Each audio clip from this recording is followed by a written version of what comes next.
بسم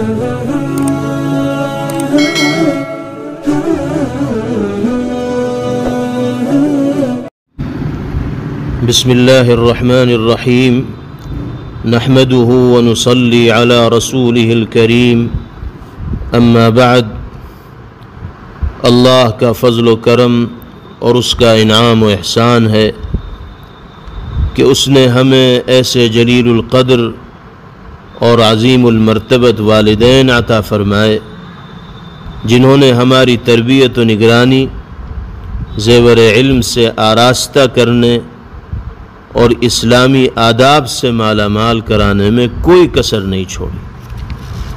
باری تعالی ہمارے محترم والدین کو اس کی بہترین جزا اور بدلہ مرحمت فرمائے۔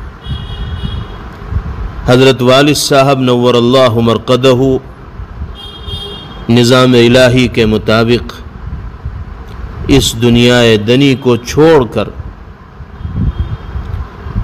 ہمیں روتا بلکتا چھوڑ کر اپنے خالق حقیقی سے جا ملے۔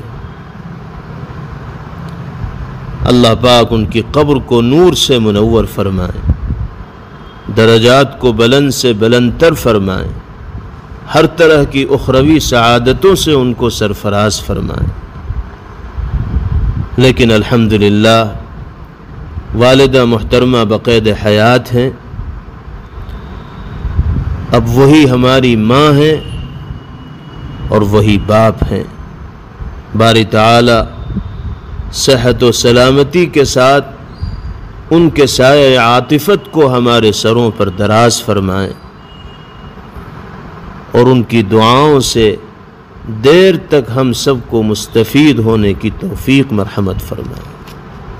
اسی طرح ہمارے بڑے بھائی برادر بزرگوار حضرت اقدس مفتی سید محمد سلمان صاحب منصور پوری دامت برکاتہم العالیہ، جو ہمارے لیے اب والد محترم کے درجے میں ہیں، اللہ تعالی ان کو بھی صحت و عافیت کے ساتھ قائم و دائم رکھیں اور ان کی شفقتوں سے اور عنایتوں سے دیر تک ہم سب کو مستفیض ہونے کی توفیق مرحمت فرمائیں۔ حضرت والد صاحب نور اللہ مرقدہ کے سانحہ وفات کو 10 دن گزر چکے ہیں، لیکن آپ کے سایہ شفقت سے محرومی کا تصور دل کو ایسا بے چین اور قلب و دماغ کو ایسا مضطر کیے ہوئے ہے جس کو الفاظ میں بیان نہیں کیا جا سکتا۔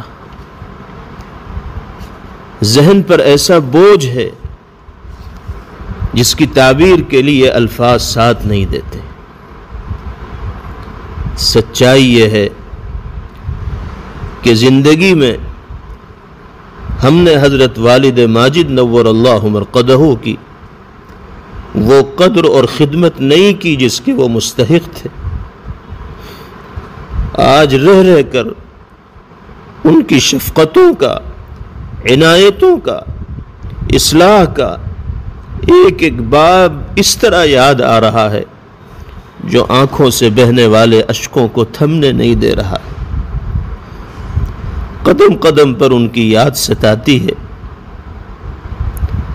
ہر وقت ان کا خوبصورت چہرہ، شفقت بھری گفتگو نگاہوں کے سامنے اور ذہن و دماغ کے اندر رہتی ہے۔ اب کون ایسا ہوگا جو ہماری حرکات و سکنات پر اور احوال پر گہری نظر رکھنے والا ہو اور کسی بھی معاملے میں ذرا بھی غلط روش اختیار کرنے پر روک ٹوک اور تنبیہ سے کام لینے والا ہو۔ حقیقت یہ ہے کہ جب تک حضرت والد ماجد نور اللہ مرقدہ کے سایہ شفقت میں زندگی گزر رہی تھی تو ہم بڑے بے فکر تھے۔ کوئی بھی بات پیش آتی حضرت والد صاحب کی جانب اس کو محول کر دیا جاتا اور آپ ہی اس سلسلے میں فیصلہ فرماتے۔ لیکن آپ کے چلے جانے کے بعد اب محسوس ہو رہا ہے کہ والد کا سایہ، والد محترم کی دعائیں اور والد محترم کا وجود انسان کے لیے اللہ پاک کی کتنی بڑی نعمت ہوتی ہے، اللہ کا کتنا بڑا احسان ہوتا ہے۔ بہرحال اللہ کے فیصلے پر ہم راضی ہیں۔ جو وقت مقرر ہے انسان کے دنیا سے جانے کا، اس میں کوئی تقدم و تأخر ممکن ہی نہیں۔ باری تعالی ہم سب کو صبر و سکون عطا فرمائے، اور حضرت والد صاحب علیہ الرحمہ نے جو روشن نقوش ہمارے لیے چھوڑے ہیں اس پر عمل ہمارے لیے آسان فرمائے۔ حضرت والد صاحب علیہ الرحمہ ایسی شفقت فرماتے تھے اور ایسی نگرانی فرمایا کرتے تھے کہ آپ ہمارے صرف شفیق والد ہی نہیں بلکہ مخلص ترین استاد و مربی، سرپرست و نگراں بھی تھے۔ ہمیں ہر معاملے میں آج تک ان کے سامنے جواب دہ ہونا پڑتا تھا۔ تدریسی مجبوریوں کی باعث ان سے دور رہنے کے باوجود بھی وہ پورے طور پر احوال سے ایسے باخبر رہتے، ایسی نگرانی فرماتے اور ہر معاملے میں اس طرح معاونت و مساعدت فرماتے تھے کہ ہم ہر لحظہ اپنے کو ان کے سامنے موجود پاتے تھے۔ مزاج ایسا بنا دیا تھا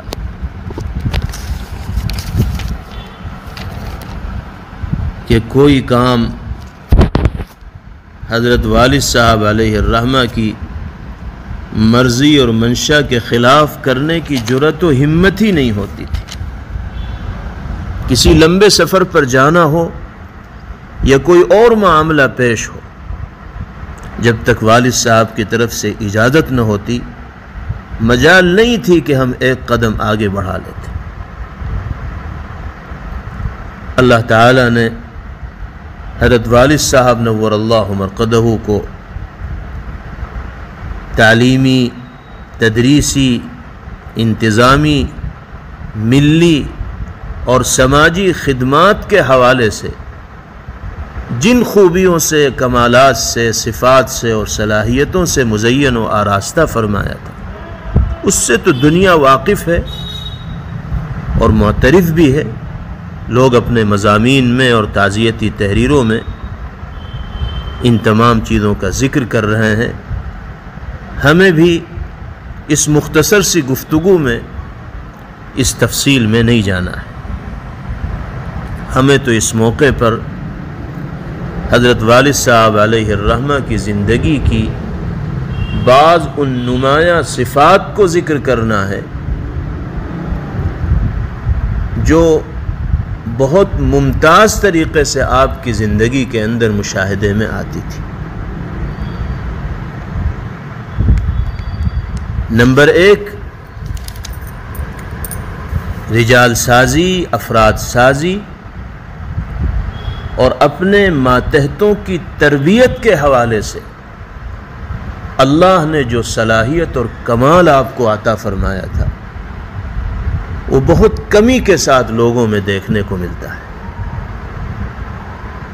تمام تر مصروفیات کے باوجود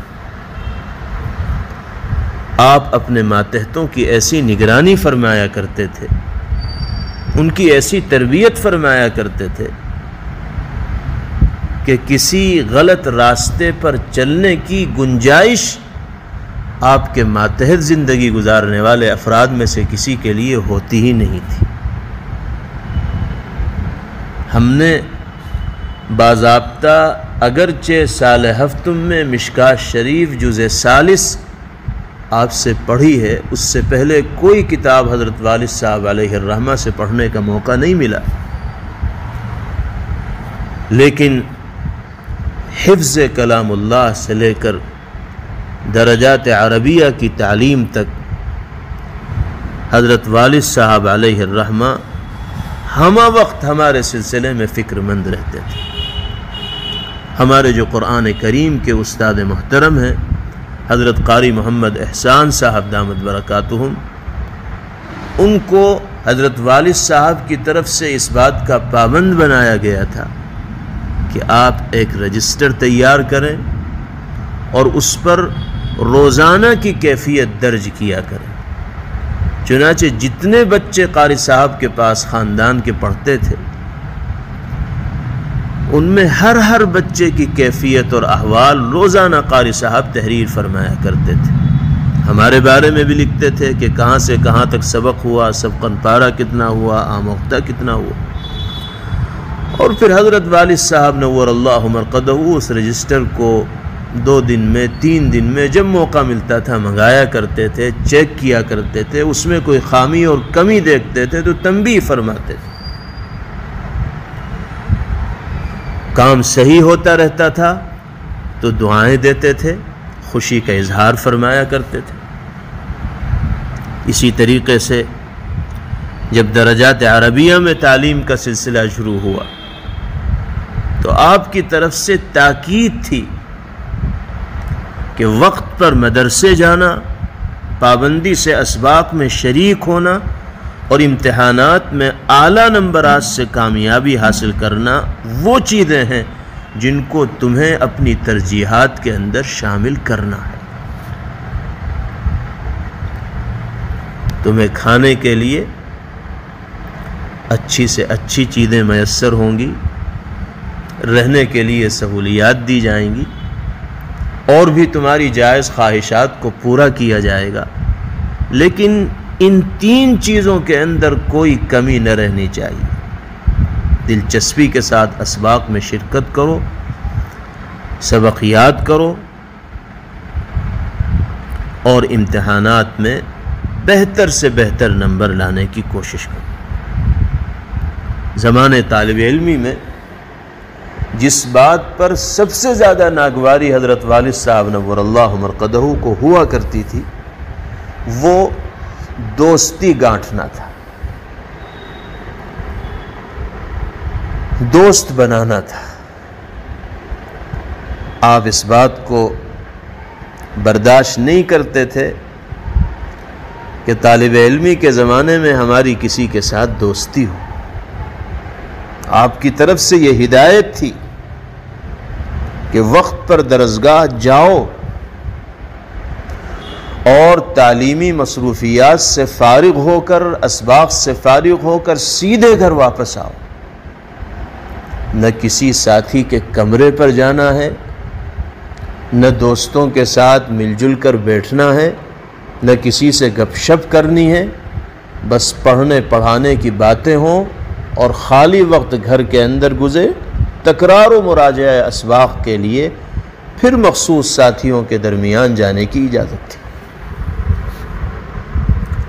اگر کبھی راستے میں اپنے کسی ساتھی کے ساتھ دوستانہ ماحول میں چلتے ہوئے آپ ہمیں دیکھ لیا کرتے تھے تو پھر ہماری خیر نہیں ہوتی تھی۔ گھر آتے ہی باس پرس ہوتی تھی، پوچھ تاچھ ہوتی تھی کہ کون تھا جس کے ساتھ جا رہے تھے، کہاں جا رہے تھے، کیا باتیں ہو رہی تھی۔ جواب دینا بھاری ہو جاتا تھا، مشکل ہو جاتا تھا۔ حضرت والد صاحب نور اللہ مرقدہ کی طرف سے اگر یہ نگرانی نہ ہوتی، یہ سرپرستی نہ ہوتی، یہ تنبیہ نہ ہوتی،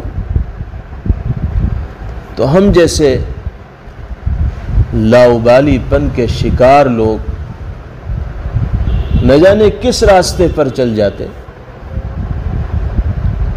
اور کیا کر رہے ہوتے۔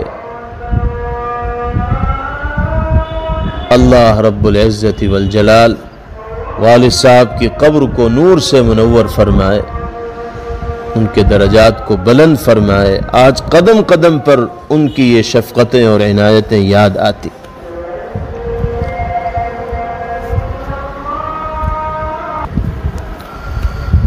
اسی طرح نمازوں میں سستی، غفلت و لاپرواہی اور نماز با جماعت کا اہتمام نہ کرنے پر بھی آپ سخت نالہ ہوتے اور ناراضگی کا اظہار فرماتے تھے۔ آپ کی طرف سے یہ تاکید تھی کہ 5 وقتہ نمازیں با جماعت مسجد کے اندر ادا ہونی چاہیے۔ طالب علمی کے ابتدائی زمانے ہی میں آپ نے اس گنہگار عاجز کو مسجد چھتہ میں نماز پڑھانے کا پابند بنا دیا تھا، اور حضرت والدہ ماجدہ مدظ اللہ سے یہ فرماتے تھے کہ میں نے عفان کو نماز پڑھانے کی ذمہ داری اسی لیے دلوائی ہے تاکہ یہ نمازوں کی پابندی کرنے لگے، نمازوں کا اہتمام اس کی زندگی کے اندر آ جائے۔ اللہ پاک حضرت کو اس کی بہترین جزا اور بدلہ مرحمت فرمائے۔ ان کی یہ شفقتیں، یہ توجہات، یہ سرپرستی، یہ تنبیہات نہ ہوتی تو نہ جانے آج ہم کہاں ہوتے۔ اسی طریقے سے فجر کے بعد سونا، یہ بھی حضرت والد صاحب نور اللہ مرقدہ کی نگاہ میں بہت بڑا جرم تصور کیا جاتا تھا۔ ان کے یہاں اس کی کوئی گنجائش نہیں تھی کہ گھر کا کوئی فرد نماز فجر کے بعد بستر پر دراز ہو جائے اور نیند میں غرق ہو جائے۔ ہر شخص کے لیے، ہر بچے کے لیے یہ لازمی تھا کہ وہ نماز فجر کے بعد قرآن پاک کی تلاوت میں مشغول ہو۔ حضرت والد صاحب نور اللہ مرقدہ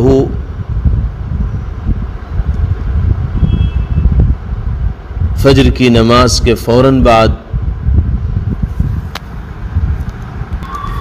ناشتہ فرماتے تھے اور اس کے بعد مطالعے میں مصروف ہو جاتے تھے اور پھر سبق پڑھانے کے لیے چلے جاتے تھے۔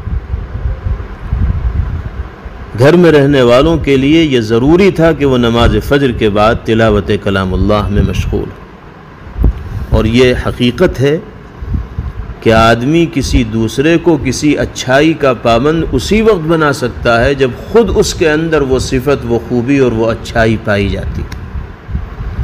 خود حضرت والد صاحب نور اللہ مرقدہ کا بھی یہ مزاج تھا کہ رات میں چاہے دیر سے سونا ہو لیکن نماز فجر کے بعد سونے کی کوئی گنجائش آپ کی زندگی کے اندر نہیں تھی۔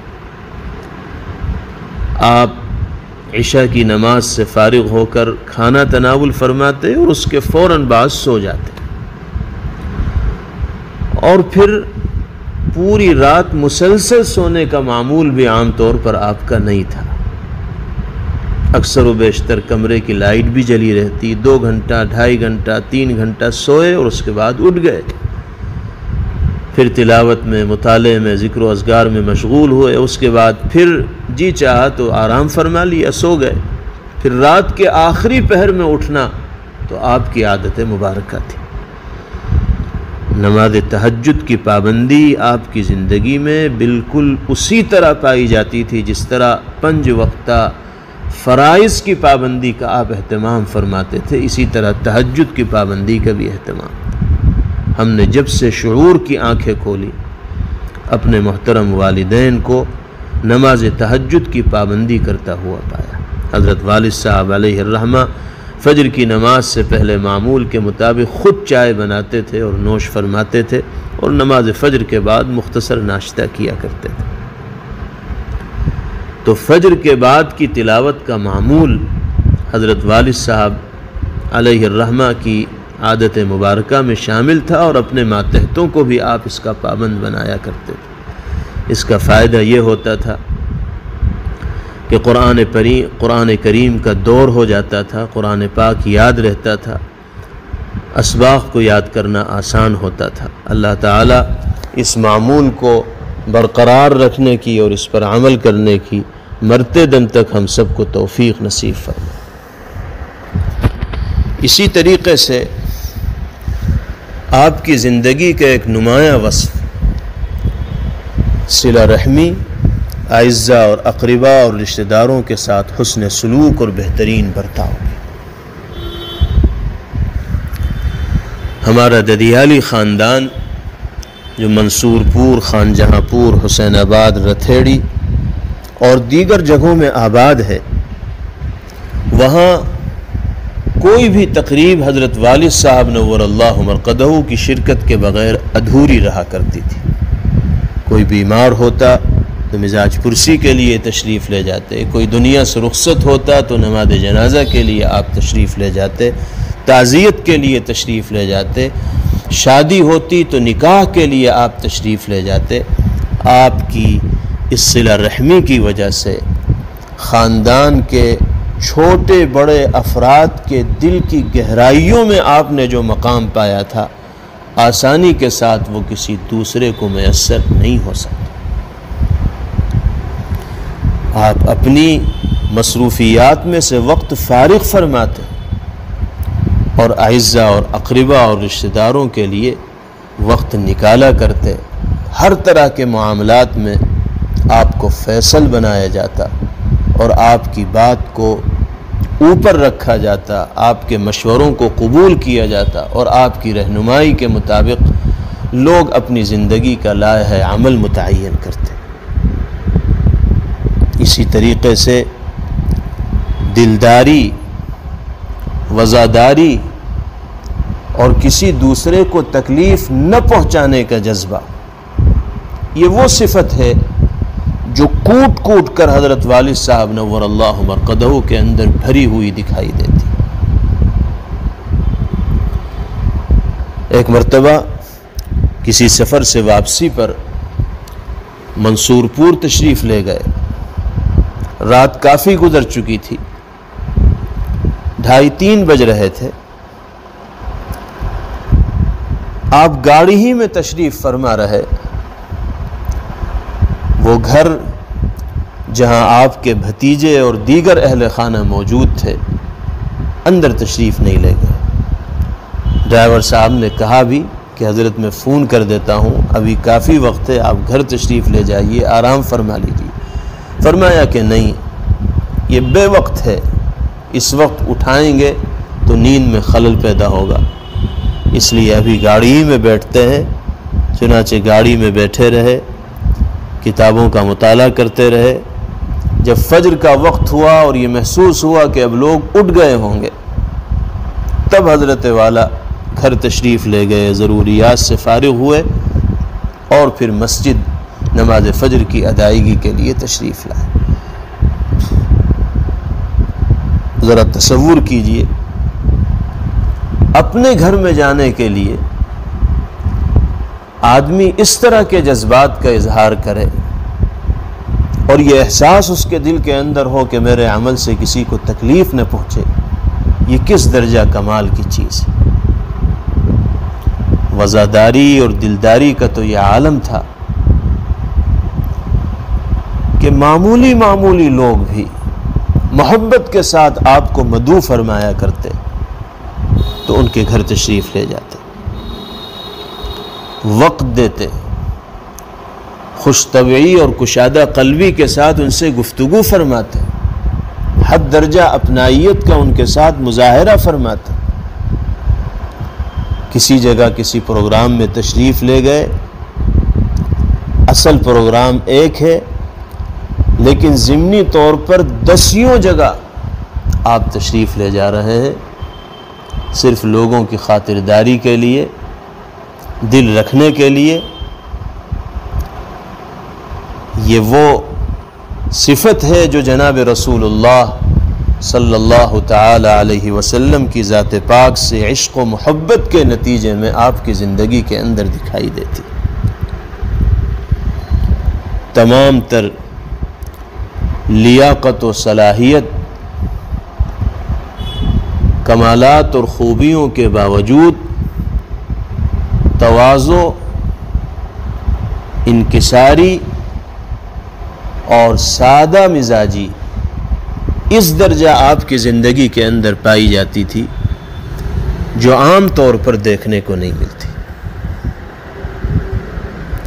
دنیا اس کی زیب و زینت، چمک دمک، یہ وہ چیزیں تھیں جن کی طرف آپ کے قلب کا میلان ہوتا ہی نہیں تھا۔ بہت سادہ زندگی آپ نے گزاری، بڑی پاکیزگی کے ساتھ، بڑی دیانت و امانت کے ساتھ۔ آخرت کی فکر ہمہ وقت آپ کو دامنگیر رہا کرتی تھی۔ نبی کریم علیہ السلام کی سیرت طیبہ کے خاص طور پر فکر آخرت کے پہلو کو آپ اپنی گفتگو میں اور بیانات میں نمایاں فرمایا کرتے تھے۔ مراد آباد میں سیرت طیبہ کے عنوان پر سلسلے وار پروگرام حضرت مفتی محمد سلمان صاحب منصور پوری دامت برکاتہم کی زیر نگرانی ہوتے چلے آئے۔ محلہ کسرول کی مسجد ابراہیمی میں اس سلسلے کا جب پہلا پروگرام طے ہوا اور اس میں سیرت طیبہ کے مختلف عناوین طے کیے جا رہے تھے، تو حضرت والد صاحب نور اللہ مرقدہ نے اس گنہگار سے فرمایا تھا کہ تم سیرت طیبہ اور فکر آخرت کے عنوان پر مواد جمع کرو اور اسی موضوع پر تمہیں گفتگو کرنی۔ کتاب کی بھی رہنمائی فرمائی کہ خاص طور پر ترجمان السنہ کا مطالعہ کرو۔ دیگر کتابوں کی بھی رہنمائی فرمائی۔ جب مواد تیار ہو گیا، حضرت کے سامنے پیش کیا، حضرت نے اس کی اصلاح فرمائی اور پھر اسی کے مطابق اس کو بیان بھی کیا گیا۔